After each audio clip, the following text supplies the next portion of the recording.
Welcome to the Polymath Project, everyone. Today is Friday, April 24th, 2020. I hope that you've had a good week, likely in quarantine, like most of the rest of the world.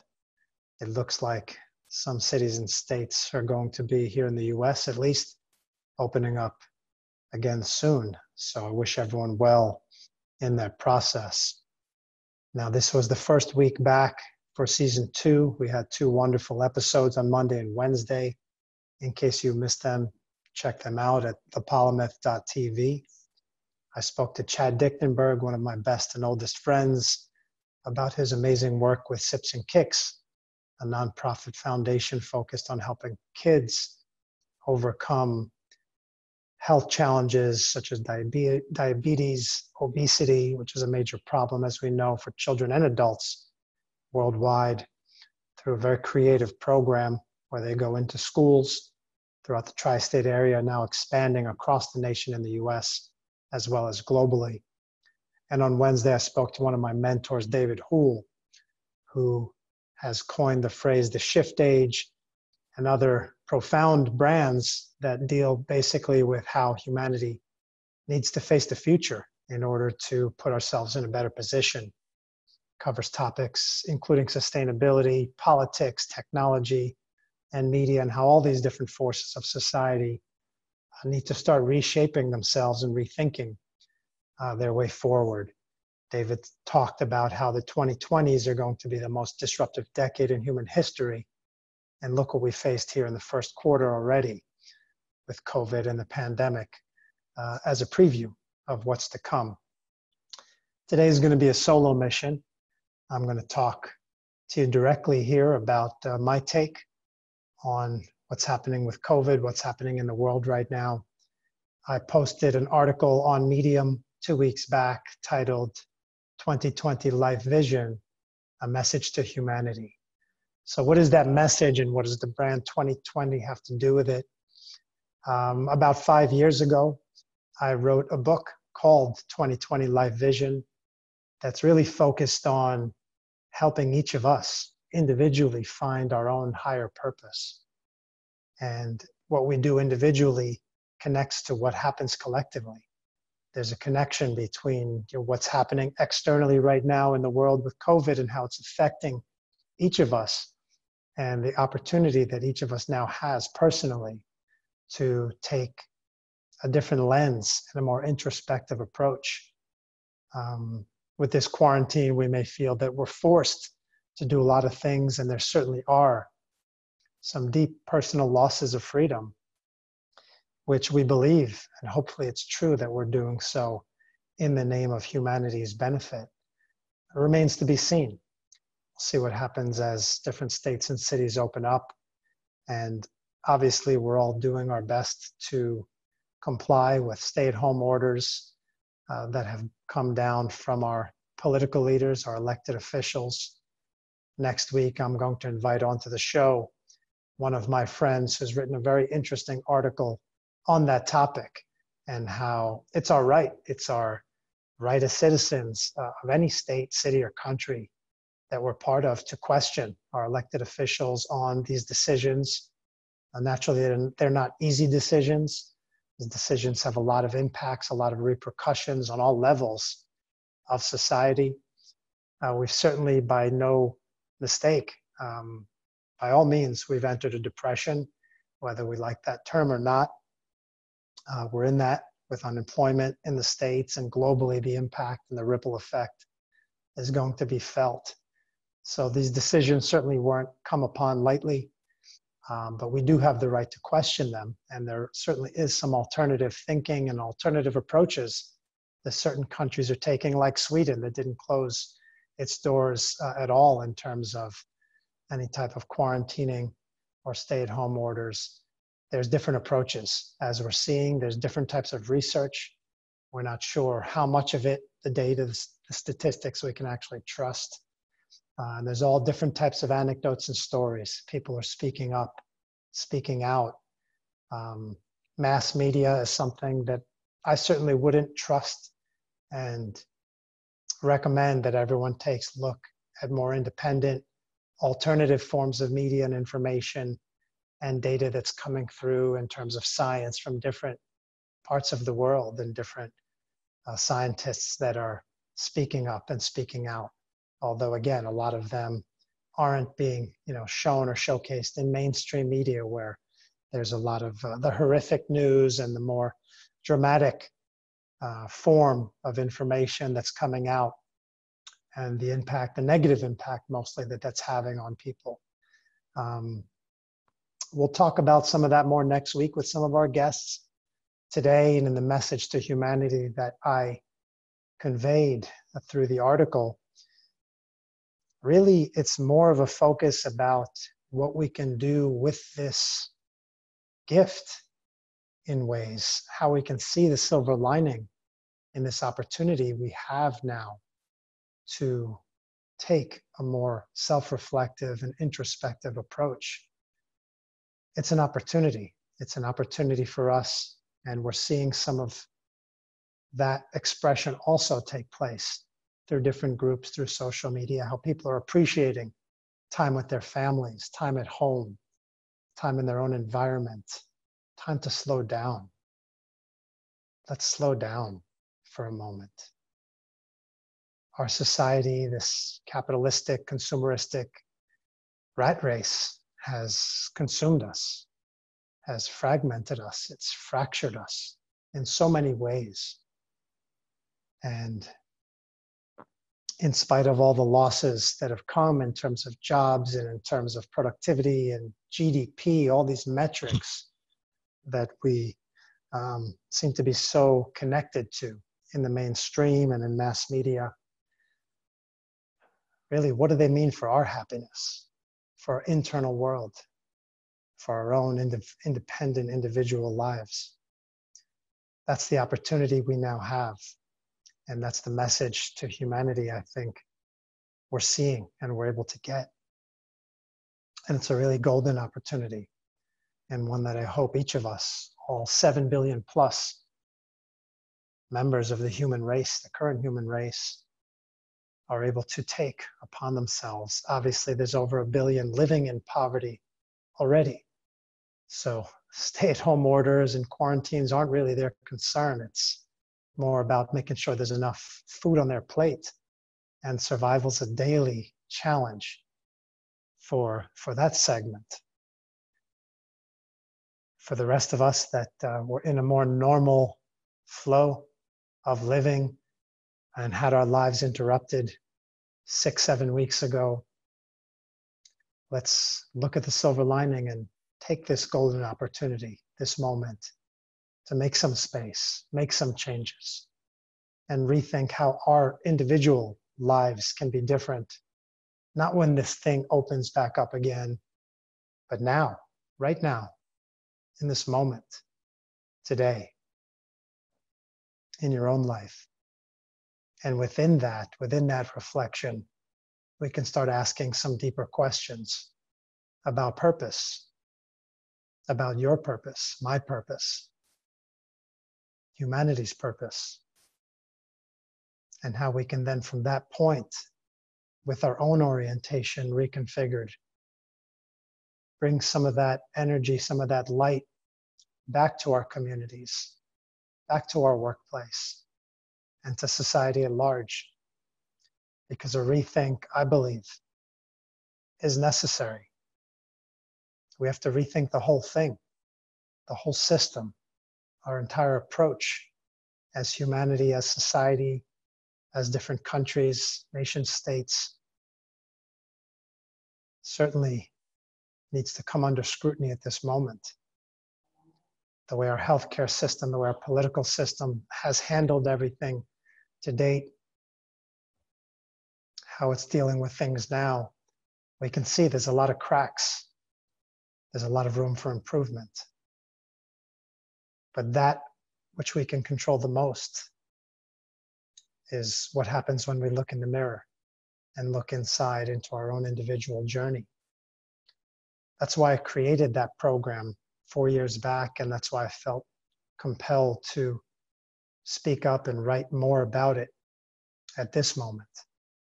because the 2020 Life Vision Challenge, as I called it, was a challenge for us to find ways to look into our own dark corners and find ways to bring some light forward.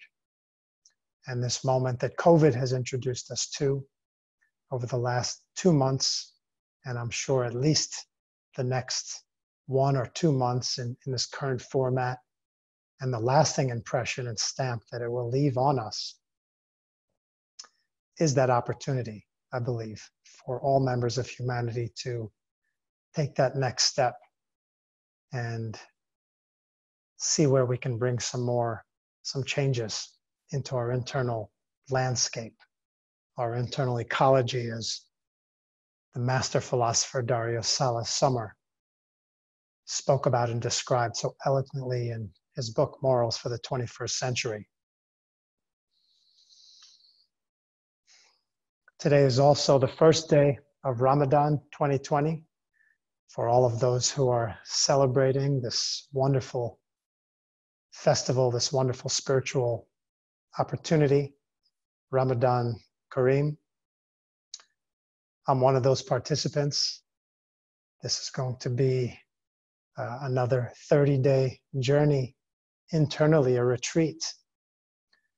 The Prophet Muhammad, peace be upon him, almost 15 years ago, 1500 years ago now,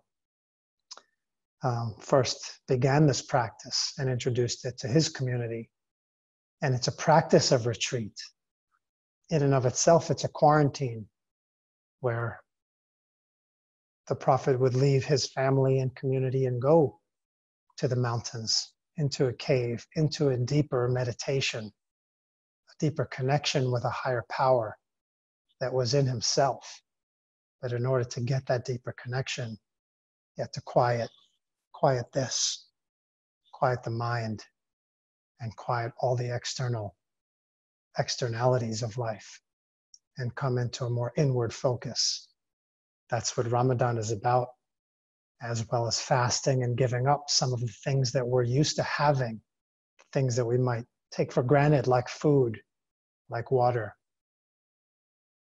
And ironically, right during this time, while we're in this quarantine, we're in our own retreat already as a global humanity, a global community. Other great thinkers throughout time, regardless of religious or philosophical orientation, like Plato, also spoke about a cave in his great analogy of how we need to start from the cave in order to discover our shadows, our demons, and eventually gain some light by coming and emerging out of that. But only through that journey in the cave are we able to get to that light. So my challenge, for everyone today is to find your own retreat within this retreat and discover what you can see with that time, with that internal lens and focus, with whatever level of fast you can bring to the table. We're all already giving something up in terms of our personal freedoms and our access to life as we knew it. David Houle spoke on Wednesday's show about the challenge of consumerism and taking this moment and using this moment to consume less, and how that would benefit the planet, this planet Earth. Nature speaks and gives us messages. And I strongly believe that we're getting one of those messages now through this quote unquote crisis. Maybe it's a blessing. And nature's asking us to make a change in the way we approach the planet, the way we're approaching life collectively. That's all of us as individuals coming together collectively to make our rules and create norms of how we will operate. So ask yourself and challenge yourself as you go into your own space, your own internal space that you're able to create, hopefully, through this moment in time. And within that space, take something on, reduce your consumption as David asked us to do, or make some other dramatic change or subtle change. It's really up to each one of us. Together we can make a change, but that starts within the one. So let's use this moment of time. Go deep. Make the space within yourself. Try to protect that space each and every day. Each and every day. This is going to finish at some point, and we'll be able to move out and about freely again, hopefully soon. The rat race will begin again, and all the various cycles of society, the wheels will begin turning. When they do, it may be easy for us to get caught back up in that. All the noise, the distractions, the diversions. Use this moment. Use this moment. Create the space, and then protect that space for yourself. If you're able to do it now and create a discipline around that, whether it's 5 minutes a day, 10 minutes a day,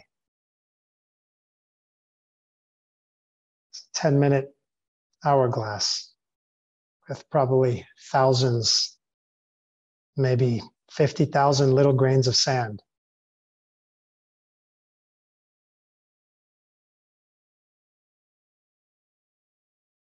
And you can take a moment to pay attention to each microsecond, to gain awareness.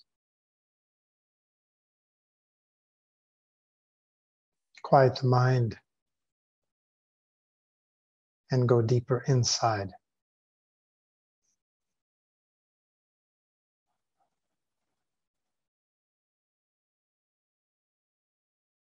Using your breath.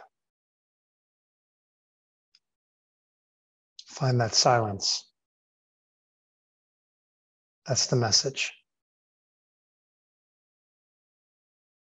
And when we're able to do that consistently, we can ask ourselves the biggest questions, the deeper questions. The question I asked myself 4 years back when it came to me that I needed to write this blog that turned into a book that's now an app. Ask myself that question as often as possible, but it has to be done with a clear mind, with as blank and clean a slate as possible. When we do that as individuals, we'll be able to bring a different kind of energy back to wherever we connect and whoever we connect with.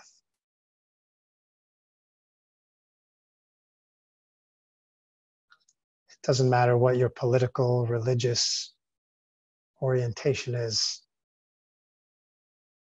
race, nationality, language.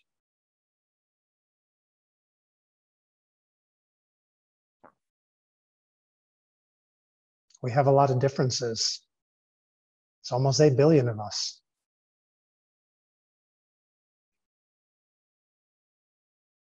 Within the next 5 years, we'll be well over 8 billion, on our way to 9 and 10.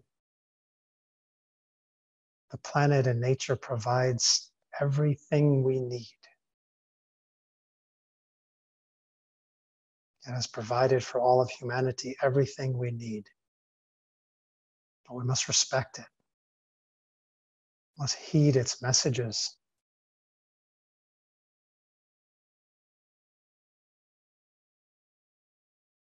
In cities like where I stand now in Jersey City, they're building buildings on top of buildings every free square foot of space, they're putting up a new 50-story high-rise.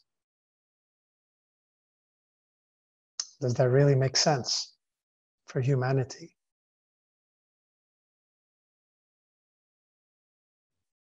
What laws and what leaders are leading the charge or allowing that to happen? Who is that serving? The pollution, the construction, the crowds, people packed like sardines in the PATH train and subways. Is it really a surprise that we're getting sick? The coronavirus isn't something new. It didn't come here to punish us. It's not some external thing. This is of our own making and our own creation. And it's just simply showing us the fragmentation and disillusionment that we've been living in. It's an important moment of self-reflection for us as a collective.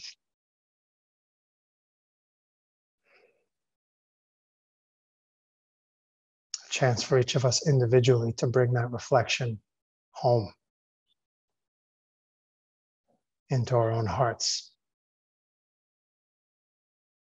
and ask ourselves, what can we do to improve ourselves and to bring some light, some love, some sense to humanity? This is our moment. This is the opportunity that we have before us. Whether you take the 2020 Life Vision Challenge that I've created, come up with your own, or engage some other type of mindful approach in your life. It doesn't matter. I just urge you to take on something different, something deeper.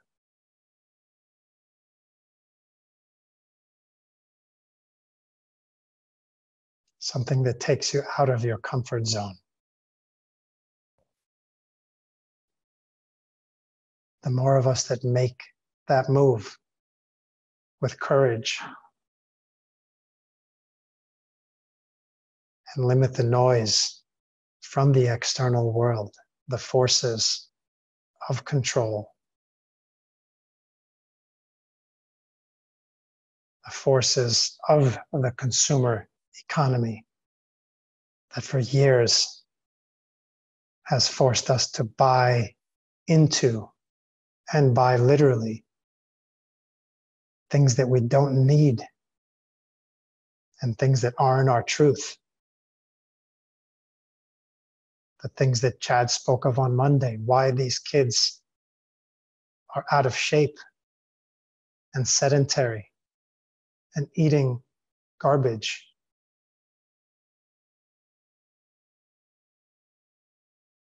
Not just the ones that are living in poverty, but ones that are from well-to-do households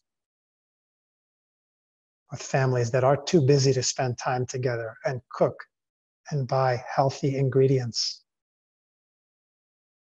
and take more time to put care into what we put in our bodies. This is the level of awareness we need in order to get that. We needed this break. We needed this yin from the yang of chaos, of energy, overly active, hyperactive.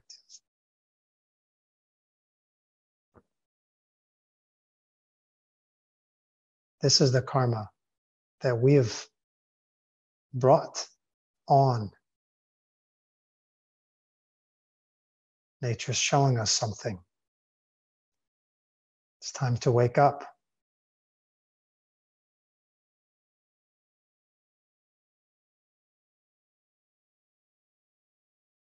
I wish everyone a peaceful and harmonious weekend. We're going to continue having some impactful speakers to join this project. This isn't a talk show. This is an active experiment, an active collaboration where thought leaders of all different backgrounds come on, challenge each other, bring to light some new perspectives, and we try to take on these major challenges that we're facing as humanity. Only together, only united, will we be able to make these changes. And they're not going to be easy. But we can do it. We can do it. Signing off until next week, March 4th.